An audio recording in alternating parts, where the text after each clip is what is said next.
Hello student, मेरे YouTube channel Hindi पाठशाला में आप सभी का स्वागत है। आज के वीडियो में हम कक्षा 8वीं के हिंदी पाठ्य पुस्तक के पाठ 13 जिसका शीर्षक है विजय बेला नामक पाठ का अध्ययन करेंगे। पहले हम पाठ को पढ़कर समझेंगे, उसके पश्चात इसके प्रश्नोत्तर व्याकरण को भी जानेंगे। पाठ को पूरा समझने के लिए आप वीडियो को आखिर तक पूरा देखना और जिन्होंने मेरे चैनल को सब्सक्राइब नहीं किया है वे मेरे चैनल हिंदी पाठशाला को सब्सक्राइब भी कर देंगे। तो आइए दोस्तों, पाठ शुरू करते हैं।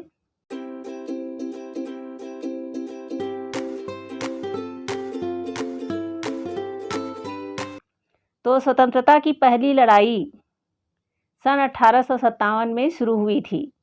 महारानी लक्ष्मीबाई, तात्या टोपे और ऐसे ही बहुत सारे क्रांतिकारी, नाना साहब, वीर नारायण सिंह आदि महान क्रांतिकारियों ने स्वतंत्र होने के लिए बहुत बड़ी कुर्बानी दी थी, बहुत बड़ा योगदान दिया था। अलग अलग जगह पर क्रांति इन्होंने छेड़ी थी और ये घटना जो है 1857 की घटना यहाँ पर प्रदर्शित की गई है। इसको हम आज पढ़ेंगे। तो 1857 की क्रांति भारतवासियों में एक आत्मबल का संचार करता है। उन्हें यह एहसास होता है कि वे अंग्रेजी शासन के विरुद्ध आवाज़ उठाने में समर्थ है। यह आत्मबल 80 वर्ष के सेनानी वीर कुंवर सिंह जैसे योद्धाओं के कारण हो पाता है। जगदीशपुर के महाराजा कुंवर सिंह की पराक्रम कथा इस रूप में वर्णित है कि अंग्रेज़ों से लड़ते हुए उनके एक बाह में गोली लग गई और वे युद्ध करते रहे। अंत में पीड़ा की अधिकता के कारण अपनी घायल बाह को स्वयं काटकर गंगा को भेंट चढ़ा देते हैं। तो इस एकांकी में महाराज कुंवर सिंह के पराक्रम की कथा है, जो 80 वर्ष के होते हुए भी उनमें इतना आत्मबल और तेज था, इतना उत्साह था कि वे अंग्रेज़ों को दूर भगाने के लिए खूब लड़ाई की और अपनी जो घायल बाह थी, अंग्रेज़ों की गोली से उनकी एक बाह घायल हो गई थी, चोट लगी थी, उस बाह को काट कर गंगा में समर्पित कर दिया था। तो यह कथन कि रैयत, मल्लाह, किसान, रैयत मतलब प्रजा, जनता, यही वे शक्ति है जिसके बल पर कुंवर सिंह भोजपुर का राजा है। जन के प्रति कुंवर सिंह के नेह भाव को व्यक्त करती है। तो वो अपनी प्रजा से कुंवर सिंह जो है बहुत प्रेम करते थे। ऐतिहासिक एकांकीकार श्री जगदीश चंद्र माथुर ने कुंवर सिंह की इसी छवि को एकांकी में प्रस्तुत किया है। इस एकांकी में 8 पात्र हैं। पहला पात्र है कुंवर सिंह, जो 1857 की क्रांति के सेनानी हैं और ये बिहार में जगदीशपुर के महाराज हैं। दूसरा पात्र है अमर सिंह। अमर सिंह जी कुंवर सिंह के छोटे भाई हैं। तीसरा पात्र है हरिकिशन सिंह, ये महाराज कुंवर सिंह का वफादार साथी है। चौथा पात्र है नाथू सरदार, ये शिवापुर घाट पर मल्लाहों के सरदार है। पांचवा पात्र है भीमा। छठवां पात्र है मैकू, ये दोनों मल्लाह है। मल्लाह अर्थात नाविक, नाव चलाने वाला। और अगला पात्र है पुरोहित जी, जो कुंवर सिंह के राजपुरोहित है। और 8वां पात्र है विश्वनाथ सिंह, जो अश्वारोही है, अमर सिंह का हरकारा है। हरकारा मतलब संदेशवाहक, संदेश लेके आता है वो।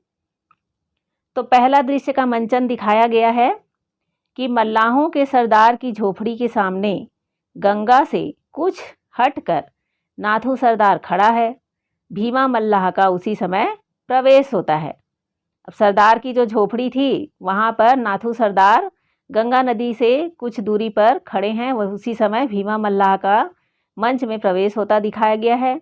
भीमा कहता है, सरदार सरदार। तो सरदार कहते हैं, आ गए भीमा, काम पूरा हुआ? तो भीमा कहता है, बिल्कुल, देखो ये 4 नावें किनारे पर भी आ लगी। तो सरदार कहते हैं, कुल 40 नावें होंगी भीमा। तो भीमा कहता है, छोटी बड़ी सब मिलाकर पानी में से निकालते निकालते दम फूल गया। तो सरदार कहते हैं, ना डुबाते तो फिरंगी जनरल गोलियों से नाव को बेकार कर देता। नाव को बचाने के लिए पानी में उसको डुबा कर रखा गया था ताकि फिरंगी लोगों की दृष्टि उस पर ना पड़े और वे गोलियों से नाव को नष्ट न कर सके। तो भीमा सिपाही लोगों के उतरने पर मल्लाहों को क्या हुक्म है? तो भीमा कहता है, जैसा सरदार ने कहा था सब नावें इसी किनारे रहेंगी और रात रात में उस पार वापस होकर फिर डुबा दी जाएंगी। अब तो करीब करीब सभी नावें पार लग चुकी है, यह देखो ना। तो सरदार कहता है, हाँ, पर महाराज अभी तक नहीं आए। तो भीमा कहता है, महाराज सब बंदोबस्त आप ही देखते हैं, सारी फौज को उतार कर खुद नाव पकड़ेंगे इस उम्र में, और यह हिम्मत, सुना है 80 बरस के हो चुके हैं। तो सरदार कहते हैं, एक पखवाड़े से बराबर लड़ाई हो रही है, अतरौलिया, आजमगढ़, मगहर, हर जगह कुंवर सिंह, हर जगह वह तूफान। मगर गंगा मैया ने कैसी शक्ति उस बूढ़े कुंवर सिंह के बदन में फूंक दी है। बिजली की जोत है कि पल में चकाचौंध कर दे, सावन की झड़ी है कि जो थकने का नाम ही ना ले। तो सरदार जी जो है कुंवर सिंह की तारीफ कर रहे हैं कि इतनी अधिक उम्र होने के बाद भी उनके शरीर में तूफानों जैसा शक्ति है, बिजली जैसी शक्ति है उनके शरीर में, वे थकते नहीं हैं। और एक पखवाड़े मतलब 15 दिन के बराबर लड़ाई हो रही है, फिर भी वे अभी तक थके नहीं हैं। तो भीमा कहते हैं, एक बात कहूँ सरदार, धरती से आसमान तक बादल घुमड़ते हैं तो बिजली कड़कती है। राजा कुंवर सिंह के पीछे भोजपुर के किसानों, मल्लाहों, ग्वालों और रैयत का बल है। गरीबों का राजा कुंवर सिंह अमृत का घूंट पिए है, उसे बुढ़ापा छू नहीं सकता। सरदार, तुमने वह गीत सुना है? तो भीमा बताता है, सरदार कहते हैं, कौन सा? भीमा कहता है, राजा कुंवर सिंह का राज। कौन सा गीत? राजा कुंवर सिंह का राज। तो सरदार कहते हैं, कुंवर सिंह के गीत तो आजकल बच्चे बच्चे की जबान पर है, फिर भी गीत सुनाओ। तो भीमा गाने के स्वर में गीत को बताता है, राजा कुंवर सिंह का राज कि जिसमें सिरजे सबके काज, कि जिसमें दीन बने सरताज, कि जिनके छूने में थी लाज, ताज पर इठलाता है आज, राजा कुंवर सिंह का राज, राजा कुंवर सिंह का राज। इस तरह से भीमा गाकर बताता है। सरदार कहता है, भीमा, महाराज को अब तक आ जाना चाहिए था, शायद चलते चलते फिरंगी की आंखों में कुछ और धूल झोंकने का इंतजाम करते हो। तो भीमा कहते हैं, राजा कुंवर सिंह की बुद्धि की क्या तारीफ करूं सरदार, कटार की धार सी पैनी है। हर किसुन को साधु बनाकर भेजा, जानते हो किस लिए? अब हर किसुन कौन है? कुंवर सिंह का वफादार साथी है, जिसे साधु के वेश में कहाँ भेजा था? जासूसी करने भेजा था, जानकारी लेने के लिए। सरदार कह रहे हैं, क्यों? तो भीमा कह रहे हैं, हर किसुन ने गांव गांव में खबर उड़ा दी कि नावें तो मिल नहीं रही, इसलिए कुंवर अपनी फौज के साथ बलिया घाट पर हाथियों से गंगा पार करेंगे। तो सरदार ने कहा, फिरंगी ने सब सुना होगा? तो भीमा ने कहा, सब सुना, और फिर हर किसुन ने जर्नेलों के सामने भी यही बात कही है। फिर क्या था, दोनों जर्नेलों ने बलिया घाट की तरफ घोड़े दौड़ा दिए, वहां छिप कर दांव लगाए बैठे हैं कि कब कुंवर सिंह के हाथी गंगा पार करे और कब उन्हें ठिकाने लगाएं। तो हर किसुन ने क्या किया था? एक झूठी खबर फैला दी थी। क्या खबर? कि कुंवर सिंह अपनी फौज के साथ बलिया घाट तरफ आ रहे हैं। अब फिरंगियों ने बलिया घाट पर जाकर वहाँ पे छिपकर इंतज़ार करने लगे कि ये कुंवर सिंह कब आएंगे और उसी समय हम उनको पकड़ेंगे। अब इधर हर किसुन ने बात फैलाई है जानकर सरदार हंसते हुए कहते हैं, खूब। और इधर सिवा घाट पर मैदान साफ हो गया और राजा कुंवर सिंह नाव पर गंगा पार करके आ पहुँचे। खूब छकाया, मतलब खूब अच्छे से धोखा दिया फिरंगियों को कुंवर सिंह ने। अब दूर से कुछ गोलियों की आवाज़ सुनाई पड़ती है। सरदार कहते हैं, भीमा, कुछ सुना? तो भीमा कहता है, गोलियाँ। सरदार कहते हैं, भीमा, वह फिरंगी की फौज, वह देखो। फिर से गोलियों की आवाज़ पीछे से सुनाई देती है। मैकू बोलता है, सरदार, सरदार, वह देखिए, नाव, अकेली नाव। सरदार कहता है, हाँ महाराज, हाँ महाराज ही है। गोली की आवाज़ फिर सुनाई देती है। गोली चल रही है, नाव पर निशाना है। भीमा कहता है, अगर मल्लाह को गोली लगी तो? फिर गोलियों की बौछार होती है। अब मैकू बोलता है, और अगर महाराज को लगी? सरदार, कुछ करना है, सिपाही लोग कुछ न कुछ कर सकेंगे इस मौके पर। सरदार कहता है, मैं जाता हूँ। फिर गोलियों की आवाज़ आती है। भीमा पूछता है, किधर? सरदार कहते हैं, नदी में तैर कर, साथ में रस्सी ले जाऊंगा, तुम किनारे से खींचना। भीमा कहता है, नहीं सरदार, तुम यहीं ठहरो, तुम्हारे बिना इधर का काम बिगड़ सकता है। मैकू, यह लो रस्सा, मैं कमर से बांध कर तैरता हूँ। अब भीमा क्या बोलता है सरदार को कि तुम मत जाओ सरदार, यहीं पर ठहरो, मैं जाता हूँ। वो मैकू मल्लाह को बोलता है कि यह लो रस्सा और इसे मैं अपनी कमर से बांध कर तैरता हूँ, ज़रूरत होगी तो नाव से बांध दूंगा और तुम लोग खींचते हुए जाना, महाराज को बचाना है। अब भीमा जाता है, अब फिर गोलियों की आवाज़ आती है, फिर पानी में छपाक की आवाज़ आती है।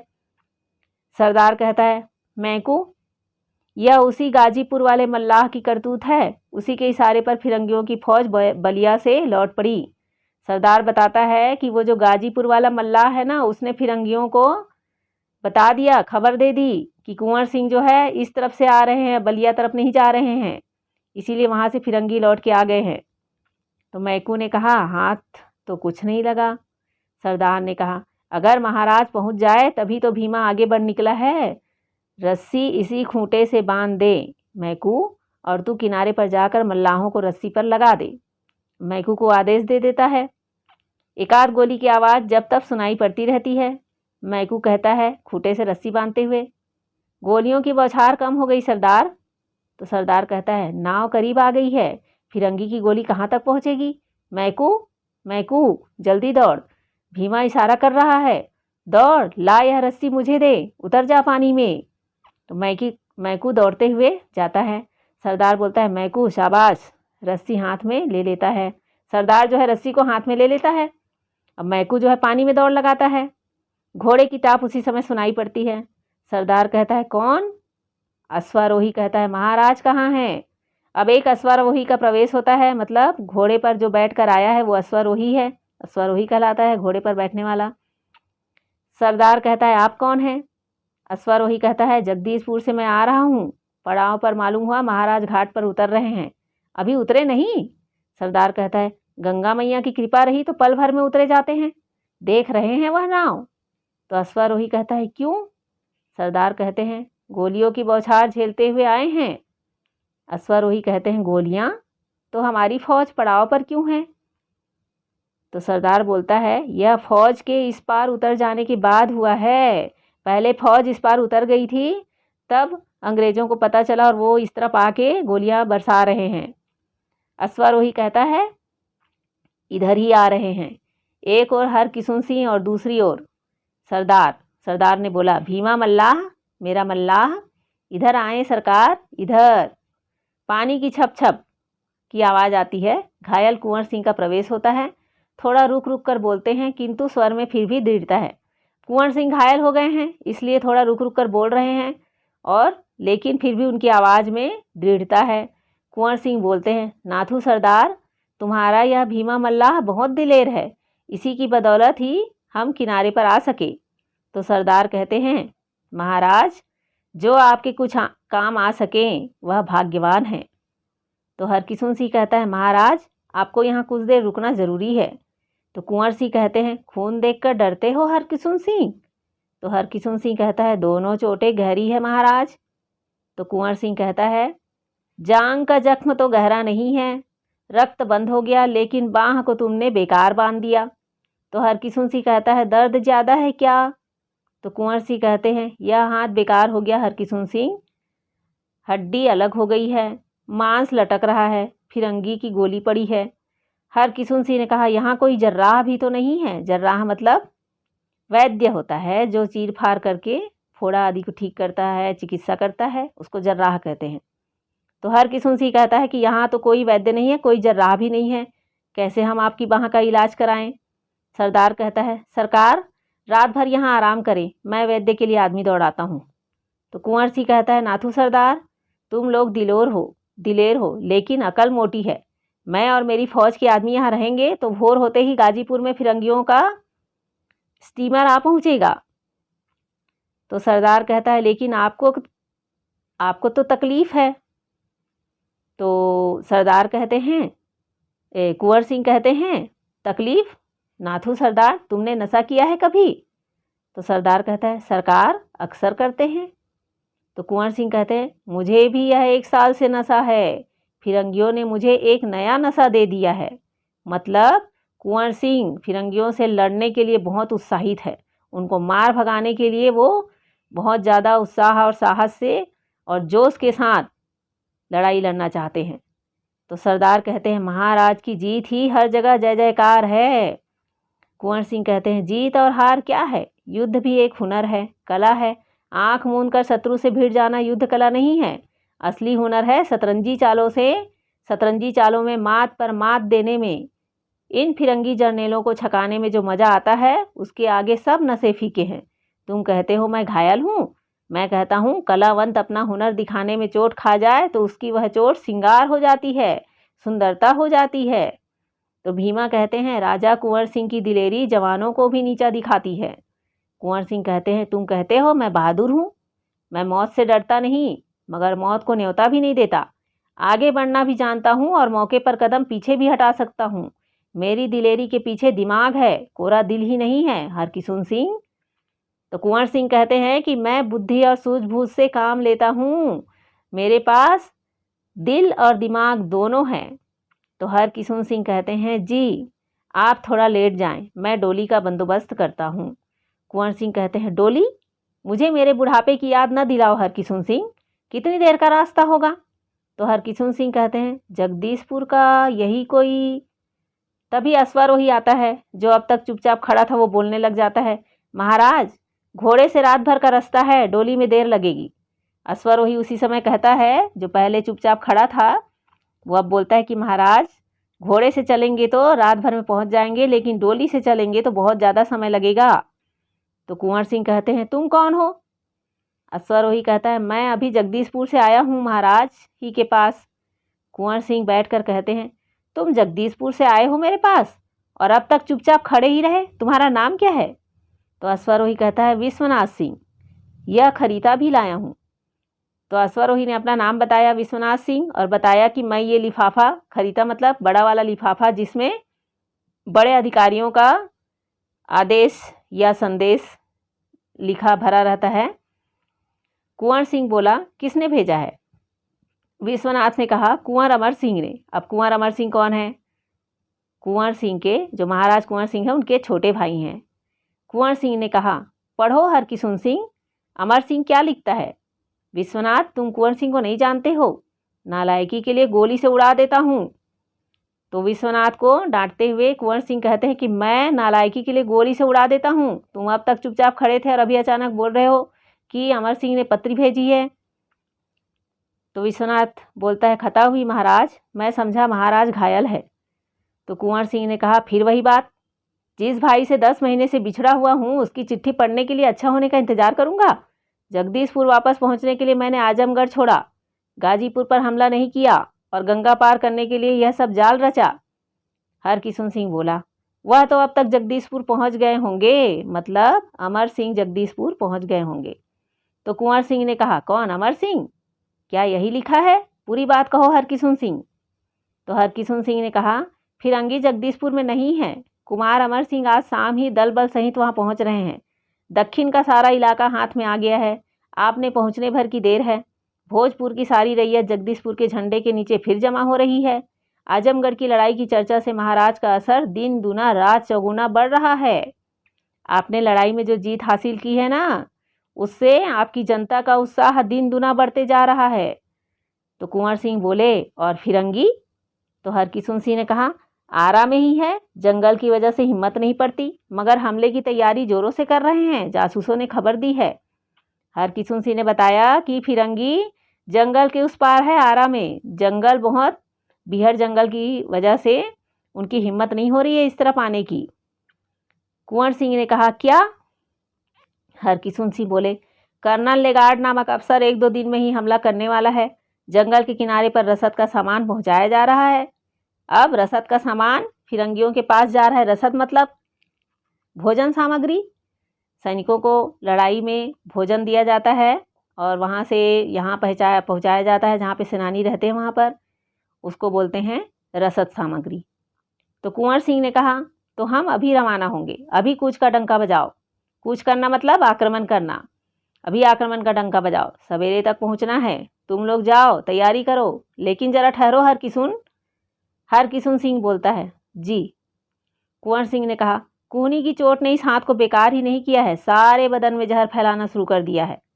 तो हरकिशन सिंह बोले, फौज को आगे बढ़ने दें, महाराज पीछे चलें। कुंवर सिंह ने कहा, तुम नहीं समझते हो हरकिशन सिंह, मेरे जगदीशपुर फौरन पहुंचने में ही हित है। जगदीशपुर के उजड़े महल मुझे बुला रहे हैं। मैं बेताब हूँ फिरंगी से बदला लेने के लिए। उसने मेरा मंदिर ढहाया, उसने मेरे भोजपुर की गरीब रैयत को सताया, जिसके अरमानों का मैं आईना हूँ। मैं नहीं रुक सकता। तो कुंवर सिंह जाने के लिए तुरंत जो है तैयार रहते हैं। कुंवर सिंह कहते हैं उसका इलाज है। हरकिशन सिंह कहता है, लेकिन बदन में फैलता हुआ जहर, आपकी बाह में गोली लगी है, उससे जहर फैल रहा है। महाराज तो घोड़े पर देर तक चढ़ भी नहीं सकेंगे, इतना जो है जहर फैलता जा रहा है, और दर्द के कारण आप घोड़े पर ज़्यादा देर तक रुक भी नहीं पाएंगे। तो कुंवर सिंह कहते हैं उसका इलाज है। जिस भुजा को फिरंगी की गोली जहरीला बना रही है, यह गलती हुई, यह सड़ती हुई भुजा है, इसे अलग करना होगा। कुंवर सिंह कहते हैं कि इस भुजा को मैं अलग कर दूंगा। भीमा कहते हैं, महाराज। हरकिशन सिंह कहता है, यह आप क्या कह रहे हैं महाराज? तो कुंवर सिंह बोलता है, तुम किसी हकीम से पूछ लो, गलते हुए अंग को अलग करना ही बुद्धिमानी है। और फिर यह भुजा जिसे फिरंगी गोली अपवित्र बना चुकी है गोली मार के, है तुम में कोई माई का लाल जो एक ही बार में इस भुजा को अलग कर दे? तुम नाथू सरदार? नहीं। तुम विश्वनाथ? तुम भी नहीं। भीमा? कोई नहीं। हरकिशन सिंह, उठाओ खड्ग, मेरे मुंह से आ भी ना निकलेगी। अब कुंवर सिंह जी सबको पूछते हैं कि कौन मेरी बाह को तलवार से अलग करेगा, पर कोई तैयार नहीं होता। तो हरकिशन सिंह को आदेश देता है कि उठाओ खड्ग, उठाओ तलवार, और मेरी बाह को अलग करो काट के, और मेरे मुंह से चीख नहीं निकलेगी बिल्कुल भी। तो हरकिशन सिंह कहता है, मालिक पर हाथ उठाऊं? महाराज, यह मुझसे नहीं होगा। तो कुंवर सिंह कहते हैं, अच्छा, तो यह काम मुझे ही करना पड़ेगा। तलवार निकालते हुए बोलते हैं, तुम न सही, मेरी प्यारी तलवार तो मेरा कहना मानेगी ही। इसकी तेज धार का पानी फिरंगी के लगाए धब्बे को झट से धो देगा। मेरी तलवार इतनी तेज है कि फिरंगियों द्वारा लगाई गई गोली से घायल ये बाह को मैं झट से काट के अलग कर सकता हूँ। तो विश्वनाथ कहते हैं, तो क्या महाराज अपने ही हाथों, मतलब अपने ही हाथों से काटेंगे? कुंवर सिंह कहते हैं, यहाँ नहीं, आओ मेरे साथ गंगा मैया के किनारे। उन्हीं की मझधार में यह गोली लगी थी, उन्हीं की धार में यह भुजा भी अर्पित करूंगा। आओ, घोड़ा भी यहीं ले आओ। कुंवर सिंह और उसके साथी जाते हैं। पद ध्वनि सुनाई देती है। भीमा सरदार को रोक लेता है। भीमा कहता है, सरदार। सरदार कहते हैं, भीमा, महाराज को रोकने की शक्ति मुझ में तो क्या, देवताओं में भी नहीं है। महाराज जो चाहते हैं वही करते हैं, हम लोग उन्हें नहीं रोक सकते। तो नेपथ्य से कुंवर सिंह की आवाज़, मतलब पीछे से कुंवर सिंह की आवाज़ आती है। कुंवर सिंह बोलते हैं, गंगा मैया, तुम्हारे इस बेटे ने बहुतेरी खून की नदियाँ बहाई। आज एक अनोखी भेंट लो माँ, फिरंगी की गोली से अपवित्र किए इस शरीर को पवित्र करो। माँ, मुझे शक्ति दो। तुम्हारा यह जल हाथ में लेकर शपथ खाता हूँ, जब तक तन में जान है यह देश सेवा में लगा रहेगा। तो यह भेंट लो माँ, जय गंगा मैया की। और तलवार से घायल हाथ को काट देते हैं। अपने हाथ को काट कर वे गंगा में अर्पित कर देते हैं। भीमा कहते हैं, राजा कुंवर सिंह की जय। सरदार कहते हैं, रन बाकुरे कुंवर सिंह की जय। हरकिशन सिंह भी कहता है, महाराज। अब घोड़ों के टापों का स्वर सुनाई दे रहा है। भीमा थोड़ा भय से कहते हैं, सरदार, सरदार वह देखो। सरदार ने देखा, कहा, कैसी ऊंची लहर है? भीमा कहते हैं, माँ गंगे उमड़ रही है। सरदार कहते हैं, उमड़ो माँ उमड़ो, ऐसी भेंट और कब मिलेगी तुम्हें माँ। तो गंगा जो है कुंवर सिंह के बाह की भेंट पाकर उत्साह में उमड़ रही है। तो उसे देखकर सरदार कहता है कि उमड़ो माँ उमड़ो, ऐसी महत्वपूर्ण भेंट आपको अभी तक नहीं मिली होगी। तो कुंवर सिंह कहता है, तुमने मेरी भेंट स्वीकार की माँ, माँ, माँ। अब दूसरा दृश्य दिखाई पड़ता है। 5 दिन बाद जगदीशपुर में राजा कुंवर सिंह का महल दिखाया गया। दूर से शहनाई की आवाज़ सुनाई दे रही है, जो कभी कभी बंद हो जाती है। कुछ लोग खड़े हैं और उसी समय अमर सिंह का प्रवेश होता है। अब जगदीशपुर में राजा कुंवर सिंह लौट आए हैं अपने महल में, और उसी समय अमर सिंह का प्रवेश होता है। अमर सिंह कहता है, यहाँ शहनाई? ओह। चौबदार कहता है, बंद करो यह शहनाई, महाराज को आराम की ज़रूरत है। चौबदार भी एक सेवक होता है, जैसे हरकारा एक सेवक होता है, वैसे ही चौबदार भी एक सेवक होता है जो राजा की सेवा करता है, उनका कहे अनुसार उनकी आज्ञा का पालन करता है। हरकिशुन सिंह कह रहे हैं स्वयं महाराज की आज्ञा है कि शहनाई बजेगी। तो अमर सिंह कहते हैं कौन हरकिशुन, तुम भी महाराज के हट को नहीं रोकते? हरकिशुन सिंह बोल रहे हैं आप जो उनके भाई हैं कुमार अमर सिंह, आपकी बात वे नहीं मानते तो मैं भला मेरी बात क्या मानेंगे? अमर सिंह कहते हैं उनका कहना है अमर सिंह ना भी होता तो भी मेरे भाइयों की कमी नहीं। हरकिशुन सिंह बोला लेकिन आपकी दिलेरी का वे लोहा मानते हैं। गंगा के तट पर आपके जगदीशपुर पहुंचने की बात सुनी तो यहाँ आने के लिए बेताब हो उठे। हरकिशुन सिंह बता रहे हैं कि आपके भैया कुंवर सिंह आपकी दिलेरी का लोहा मानते हैं, मतलब अमर सिंह बहुत ही वीर है ऐसा मानते हैं, और आपसे मिलने के लिए वे बेचैन होकर यहाँ आए हैं। अमर सिंह बोले हरकिशुन सिंह मैं दंग हूँ, दादा ने यह लोहे जैसा बदन, यह न थकने वाला दिमाग कहाँ से पाया है? दादा अर्थात भैया, भैया को वे दादा कह के पुकार रहे हैं, भैया यानी कि महाराज कुंवर सिंह। रात ही रात घोड़े पर चलकर यहाँ पहुँचे हैं, कटी भुजा, घायल बदन, ना नींद ना आराम, और यहाँ आते ही दूसरे दिन फिरंगियों से वह घमासान लड़ाई हो गई। अब जब जगदीशपुर वापस आए कुंवर सिंह जी तो उसके पहले ही कटी भुजा से उन्होंने फिरंगियों से लड़ाई की थी, उन्हें हरा के भगाया था। तो उसी को कह रहे हैं कि बिना नींद बिना आराम किए घायल हाथ से जो कुंवर सिंह जी है वो इतनी लड़ाई कैसे कर लिए, ऐसा अमर सिंह कह रहे हैं। हरकिशुन सिंह बोल रहे हैं महाराज की यह सबसे बड़ी विजय थी, सैकड़ों गोरे सिपाही मारे गए, सारी रसद हमारे हाथ आई। गोरे सिपाही मतलब अंग्रेज सैनिक, और रसद मतलब भोजन सामग्री, वो सब हम ले आए हैं वहाँ से जो सैनिकों के लिए वहाँ रखी हुई थी। अमर सिंह ने कहा अब फिरंगी इस इलाके में मुंह नहीं दिखा सकेंगे। हरकिशुन सिंह बोले कर्नल लेगार्ड के मारे जाने से फिरंगियों की इज्जत में भारी बट्टा लगा है। कर्नल लेगार्ड जो था वो कुंवर सिंह के हाथों मारा गया है, उनकी भारी बेइज्जती हुई है वहाँ के सैनिकों की, फिरंगियों की। अमर सिंह ने कहा दादा की यह सूझ अनोखी थी, पहले दुश्मन को जंगल में दूर तक घुस आने दो, फिर हठात तीनों तरफ से छापा मारो, यह जंगल जगदीशपुर का कवच है। अमर सिंह ने कहा कि जो हमारे भैया वीर कुंवर सिंह है उनकी सूझबूझ तो एकदम अनोखी है। पहले तो दुश्मनों को आधा दूर तक आने दिया जंगल में, फिर तीनों तरफ से घेर कर खूब लड़ाई की, मार दिया उनको, छापामार युद्ध किया है। और ये जंगल तो हमारे जगदीशपुर का सुरक्षा कवच है, इसके कारण शत्रु अंदर प्रवेश करने से डरते हैं। तभी चौबदार का प्रवेश होता है। चौबदार कहते हैं मालिक पुरोहित जी पधारे हैं।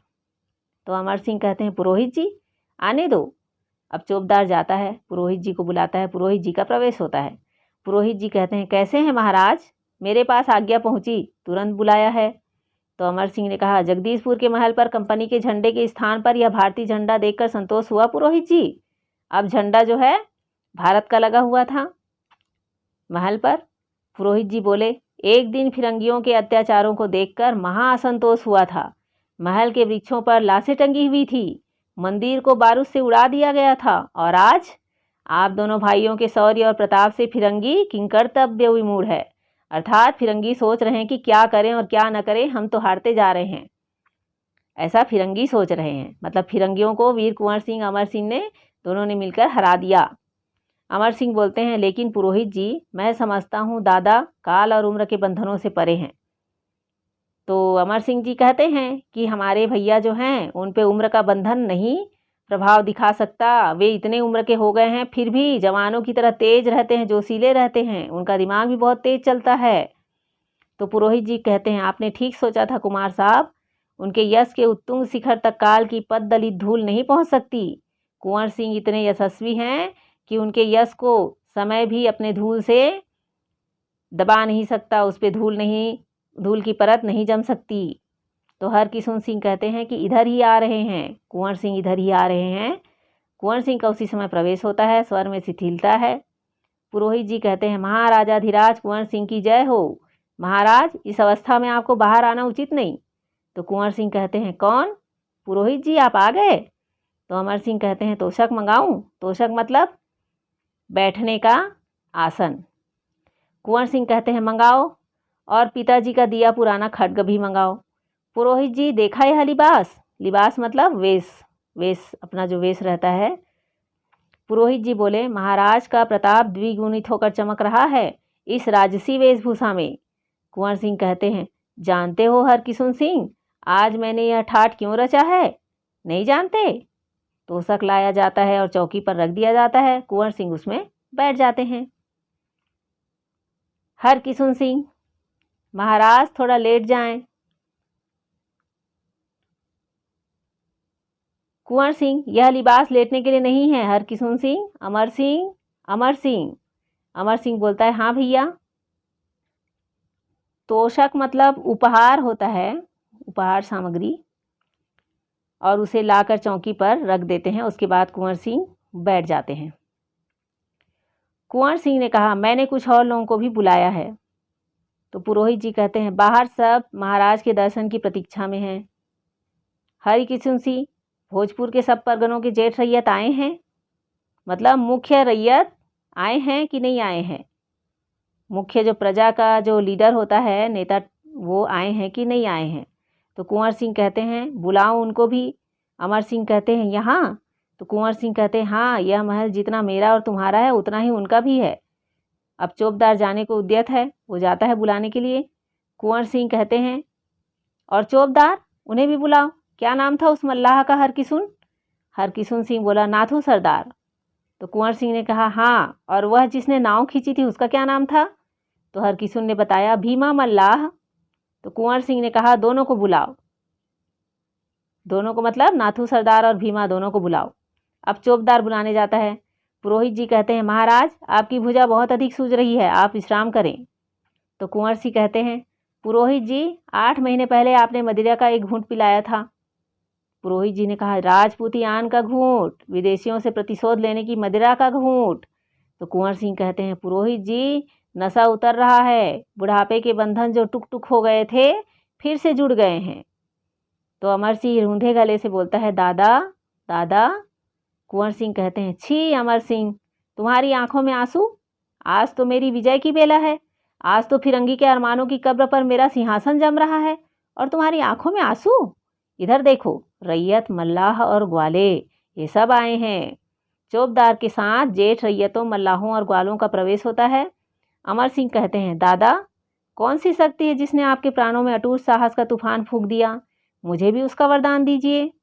तो कुंवर सिंह कहते हैं, वह देखो। अमर सिंह, जेठ रैयत, मल्लाह, किसान, यही है वह शक्ति जिसके बल पर कुंवर सिंह भोजपुर का राजा बना है। यही है वह तुरही जिसकी आवाज़ मेरे गले से निकलती है और फिरंगी भाग निकलते हैं।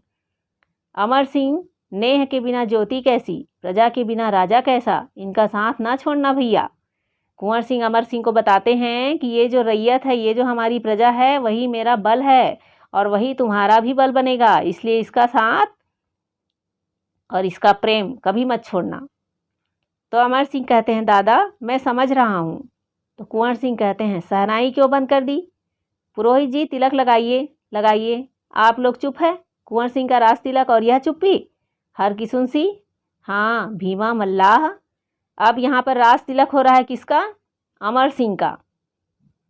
तो भीमा बोलता है, महाराज। कुंवर सिंह बोलता है, तुम्हारे राजा का तिलक है। कुंवर सिंह बोलता है, तुम्हारे राजा का तिलक है और तुम गीत ना सुनाओगे? आज मल्लाहों का वह गीत गाओ जिसके बल पर कुंवर सिंह राजा बना, वह जो धरती की आवाज़ है। अब भीमा और उसके साथी बहुत हल्के स्वर में गाते हैं, राजा कुंवर सिंह का राज, कि जिसमें दीन बने सरताज, कि जिनके छूने में थी लाज। कुंवर सिंह बोलता है, और जोर से गाओ।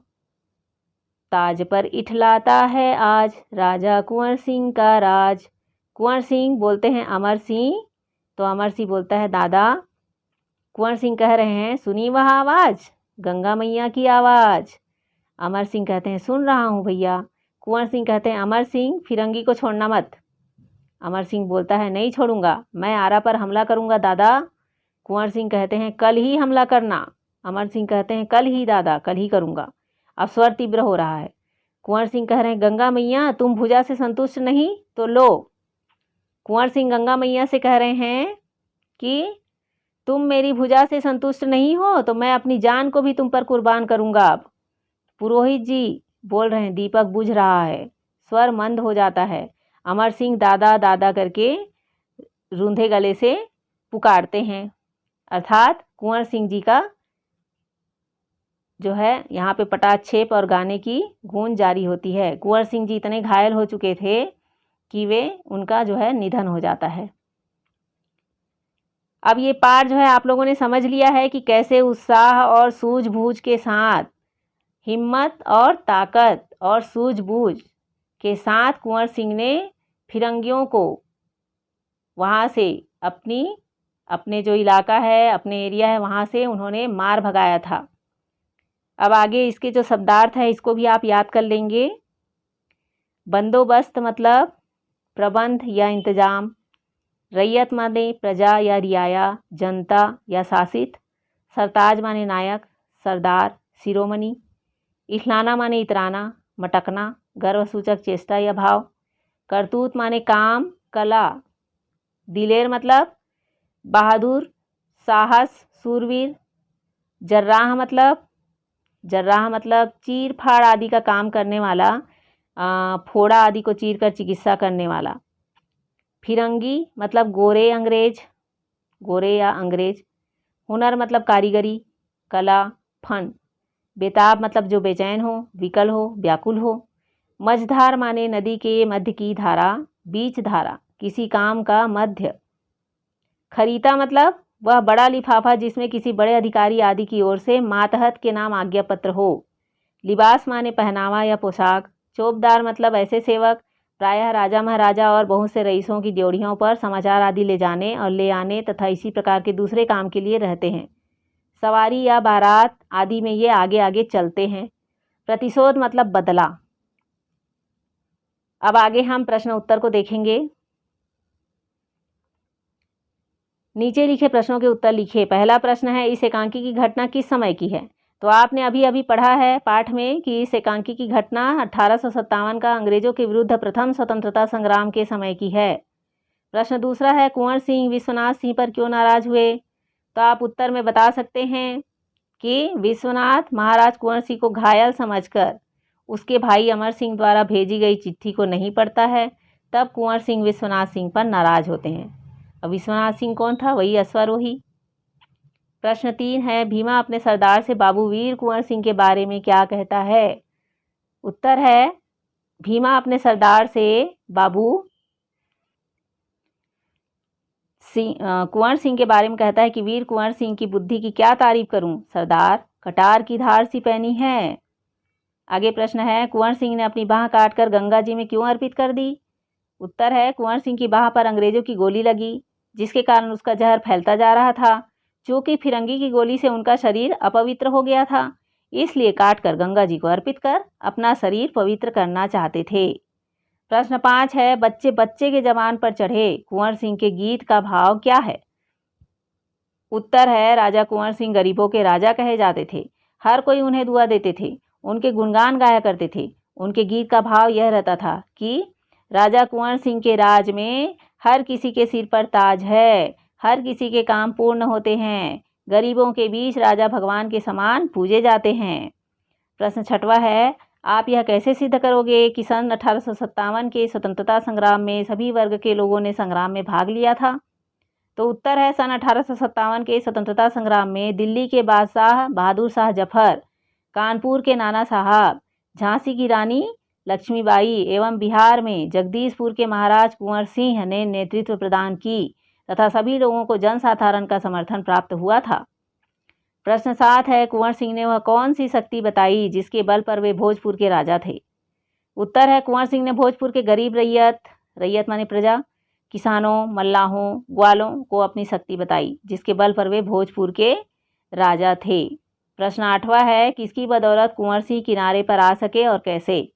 उत्तर है, कुंवर सिंह गंगा नदी के किनारे हरकिशुन सिंह विश्वनाथ के सहारे आए और फिरंगी की गोली लगी अपनी भुजा को स्वयं तलवार से काटकर नदी में अर्पित कर दिया। और वहाँ पर भीमा मल्लाह भी थी जो उन्होंने मदद की थी कुंवर सिंह को नदी किनारे लाने के लिए। प्रश्न 9वां है, कुंवर सिंह के अनुसार युद्ध की क्या हुनर या कला है? उत्तर है, कुंवर सिंह के अनुसार जीत और हार क्या है? युद्ध भी एक हुनर है, कला है। आंख मूंद कर शत्रु से भिड़ जाना युद्ध कला नहीं है। असली हुनर है शतरंजी चालों में मात पर मात देने में। प्रश्न 10 है, अंग्रेजों ने मेरे भोजपुर के गरीब रैयतों को सताया, जिनके अरमानों का मैं आईना हूँ। संवाद के द्वारा एकांकीकार कुंवर सिंह के किन भावों को व्यक्त करना चाहता है? तो उत्तर है, कुंवर सिंह के लिए उनका राज्य जगदीशपुर मंदिर के समान था। वहाँ की जनता के लिए वे भगवान थे और फिरंगी ने वहाँ पे हमला कर लोगों को सताया, जो कि कुंवर साहब को मंजूर नहीं था। वे फौरन जगदीशपुर पहुँचना चाहते थे। वे बेताब थे फिरंगी से बदला लेने के लिए। प्रश्न 11 है, अनोखी भेंट क्या है और कुंवर सिंह भेंट किसे देते हैं? तो अनोखी भेंट कुंवर सिंह का एक हाथ, जिस पर फिरंगी की गोली लगी थी, और अपने उस हाथ को स्वयं तलवार से काटकर गंगा मैया के जल में उन्होंने भेंट चढ़ा दी। प्रश्न 12 है, कुंवर सिंह अमर सिंह का राज तिलक करते हुए क्या सीख देते हैं और क्यों? तो कुंवर सिंह ने अमर सिंह का राज तिलक करते हुए उन्हें सीख दी कि अमर सिंह, नेत्र के बिना ज्योति कैसी, प्रजा के बिना राजा कैसा, उनका साथ न छोड़ना। प्रश्न 13 है, नाव को गंगा जी में डुबा देने के लिए महाराज कुंवर सिंह ने क्या आदेश दिया था? उत्तर है, नाव को गंगा जी में न डुबाते तो फिरंगी जनरल गोलियों से नाव को बेकार कर देते, इसलिए डुबा देने का आदेश महाराज ने दिया था। प्रश्न 14, महाराज कुंवर सिंह को अंग्रेजों के विरुद्ध युद्ध करने में इतनी सफलता किनके कारण मिली? उत्तर है, महाराज कुंवर सिंह को अंग्रेजों के विरुद्ध युद्ध करने में सफलता का प्रमुख कारण उनकी युद्ध कला निपुणता थी। वे अपने हुनर से शतरंजी चालों से मात पर मात देते थे फिरंगियों को। भीमा मल्लाह व उसके सैनिक भी निपुण थे। प्रश्न 15 है, महाराज कुंवर सिंह बहुत बीमार होने पर भी जगदीशपुर जाने के लिए क्यों बेताब थे? तो उत्तर है, फिरंगी से बदला लेने के बाद वे जगदीशपुर जाना चाहते थे, क्योंकि फिरंगियों ने भोजपुर के गरीब रैयत को फिरंगियों से बदला लेने के लिए वे बेताब थे, क्योंकि जगदीशपुर व फिरंगियों ने आक्रमण करना चाहा था, तो वो फिरंगियों को भगाने के लिए जगदीशपुर जाना चाहते थे और फिरंगियों ने भोजपुर के गरीब रैयत को सताया था। प्रश्न 16 है, कुंवर सिंह ने भीमा से कहा था मुझे भी 1 साल से नशा है, उन्हें कैसा नशा था? तो उत्तर है, कुंवर सिंह को विदेशियों से प्रतिशोध लेने का नशा था।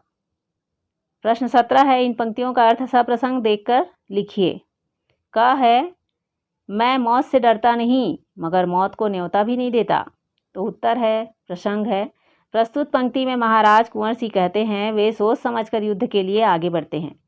अर्थ है, कुंवर सिंह भीमा से कहते हैं कि मैं युद्ध या मौत से डरता नहीं हूँ, क्योंकि वीरों का श्रृंगार युद्ध है, किंतु युद्ध में कमजोर बनकर मौत को सहजता से स्वीकार भी नहीं करता, उसे आमंत्रण नहीं देता। ख है, कलावंत अपना हुनर दिखाने में चोट खा गया तो उसकी वह चोट श्रृंगार हो जाती है। प्रसंग है, इस पंक्ति में कुंवर सिंह ने युद्ध में लगे घावों को वीरों का श्रृंगार बताया है। अर्थ, युद्ध में केवल साहस नहीं चालाकी भी जरूरी है। यदि कला दिखाने में कोई चूक हो जाए या कला दिखाने में चोट खा जाए, हार मिले, तो वह श्रृंगार बन जाती है, क्योंकि कला प्रदर्शन, ये है कला प्रदर्शन। ग है, नेत्र के बिना ज्योति कैसी, प्रजा के बिना राजा कैसा। उत्तर है, प्रसंग में प्रस्तुत पंक्ति में कुंवर सिंह ने प्रजा को राजा की शक्ति बताया है। अर्थ है, कुंवर सिंह अमर सिंह को अपनी शक्ति का राज बताते हुए कहते हैं कि बिना प्रेम के शक्ति प्राप्त नहीं होती है, अतः राजा को चाहिए कि वह प्रजा के प्रेम में सदैव संलग्न रहे, तभी प्रजा राजा के आदेश का पालन करने के लिए सदैव तत्पर रहती है और प्रजा से ही राजा की पहचान होती है। पाठ से आगे देखें। प्रश्न पहला, आपने 1857 की क्रांति अथवा सिपाही विद्रोह के बारे में इतिहास की पुस्तक में पढ़ा होगा। इस क्रांति में भाग लेने वाले प्रमुख सेनानियों के नाम लिखें। तो उत्तर है, 1857 की क्रांति में प्रमुख सेनानियों के नाम है मंगल पांडे, रानी लक्ष्मीबाई, रानी राजेश्वरी देवी, नाना साहब, तात्या टोपे, वीर नारायण सिंह आदि जो है वह 1857 की क्रांति के प्रमुख नायक थे। प्रश्न 2 है, इस एकांकी को पढ़ते समय कौन सा पात्र आपको अधिक प्रभावित करता है और क्यों? तो आपने अभी पढ़ा ही है, समझ भी गए होंगे कि विजय बेला एकांकी के पात्र कुंवर सिंह ने हमें बहुत प्रभावित किया, क्योंकि वे राजा होने के बाद भी अपने राज्य के दलित जनता के लिए ईश्वर के समान पूजे जाते थे। सेनापति, किसान, मल्लाह को भी वे बराबर महत्व देते थे। आगे भाषा से देखें। प्रश्न 1, पाठ में मुहावरों का प्रयोग हुआ है, जैसे पहला है लोहा मानना, मतलब श्रेष्ठता स्वीकार करना। दूसरा है आंखों में धूल झोंकना, मुहावरा है, इसका मतलब है देखते ही देखते धोखा देना। तीसरा मुहावरा है अकल मोटी होना, मतलब कम बुद्धि होना। चौथा है बदन में तूफान फूंकना, मतलब बेहद ऊर्जावान होना। पांचवा है अमृत का घूंट पीना, मतलब अमर होना। छठवां मुहावरा है मौत को न्योता देना, मतलब जानबूझकर मृत्यु को आमंत्रण देना। इस मुहावरे का वाक्य प्रयोग इस प्रकार है। लोहा मानना का वाक्य प्रयोग, अंग्रेजों ने भगत सिंह को भगत सिंह का लोहा माना। दूसरा, आंखों में धूल झोंकना का वाक्य प्रयोग। आंखों में धूल झोंकना अच्छी बात नहीं है। तीसरा है अकल मोटी होना, मतलब इसका वाक्य प्रयोग है मोहन की अकल मोटी है, मतलब वो बुद्धू है। चौथा है बदन में तूफान फूंकना का वाक्य प्रयोग है वंदे मातरम के नारे ने सभी भारतीयों के बदन में तूफान फूंकने का कार्य किया। पांचवा है अमृत का घूंट पीना। इस मुहावरे का वाक्य प्रयोग है देश के लिए शहीद होना अमृत का घूंट पीने के समान है।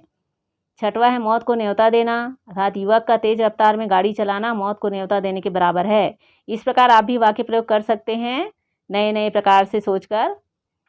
प्रश्न 2 है पाठ में ध्वन्यात्मक शब्दों का प्रयोग हुआ है, जैसे पानी के लिए छप छप, वैसे ही निम्नलिखित संदर्भों के लिए ध्वन्यात्मक शब्द लिखिए। पहला है तेज हवा का प्रवाह।